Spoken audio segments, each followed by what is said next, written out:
Alright, so what I'm going to be showing you guys today is how you take your frame and begin adding the materials to the outside of it. Typically, you've been taught that the number one way you do this is by drawing the stuff and then constraining it into place. But adding the constraints takes time and it gets to be kind of bothersome. Plus, if you do it this new way, it will lock the different pieces onto the shape of your object so that if the frame changes, the pieces you have change. So, to start creating new pieces, we're going to come up here to where it says Create. When you click Create, it pops up here and it basically asks where do you want to create it at. Click on the folder and make sure that you're going to the folder you want it to. I want mine to be in my documents in my Inventor folder that I've created, and I'm actually going to name it Quinn Bottom so that it is the bottom of my frame.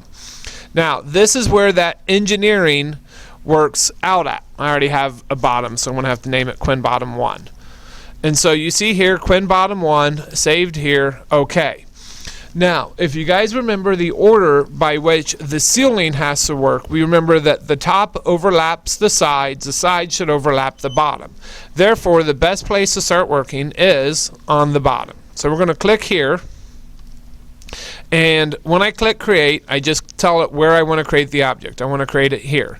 Now you can see that I'm in a normal IPT file. I click Create 2D Sketch, and I got to tell it where I want it to create it. I want it to create it here. And so now it pulls this up. Now what I can do is use this Project Geometry and click on these lines telling it that I want it to give me those corners. I don't need to project everything. I really just need the corners, because now I'm going to draw a rectangle and I'm going to draw it from corner to corner. And when I hit Finish Sketch, you see that it's all blue, so it's fully constrained, and all I have to do is come up here and extrude it. The distance for 1/4 of an inch, I say 1/4, and I say OK. And so that's now drawn my bottom piece. I hit Return, and I've drawn my bottom piece of plywood. Now, because we want to make sure that it behaves the same way as this, I'm going to, should have done it back here, sorry. I'm going to right click, come down to Eye Properties, go to the Physical, and here I choose the wood that I want. Plywood is slightly heavier than pine, so I'm going to go ahead and use oak for this, plus it'll help distinguish it. Say Apply, Close, and always Return takes me back to my assembly. And so now you see this is my assembly. I don't like this work plane, so I'm going to click right click, Visibility, and get rid of the visibility of that. So now I have this piece created.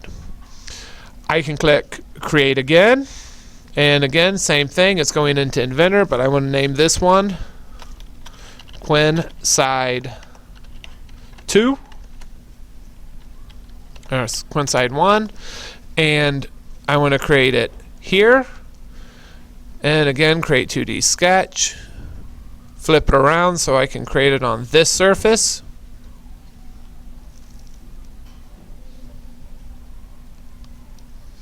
And I'm going to click Project Geometry. Hit my corners one more time. And this is where we want to be really specific. I want to make sure that I get this bottom corner down here because I want it to go at least to this piece of plywood. So now that I've projected my geometry, I'm going to draw another rectangle. Click, click. Notice again it's all blue, so it's fully constrained. Say Finish Sketch, Extrude, and this is coming out 1/4 of an inch. And I say OK. And now these two are all linked together. So you see this is pieced together here. I forgot to hide the work plane. I can do that. Right click, and I can come down here and do Eye Properties from here as well and turn this into, it won't let me do it. Apparently I have to do it from inside the thing. So you would go back in here and change that to oak. Going through this will allow you to build the entire thing on this assembly. From this point forward, don't do any more IPT files. Do them all inside of here. As an added bit of information, there is a way that you can tie the dimension of this piece of plywood to every other piece of plywood, but I'll let you guys figure that out as your engineering challenge. You can also just type it in and it works just fine.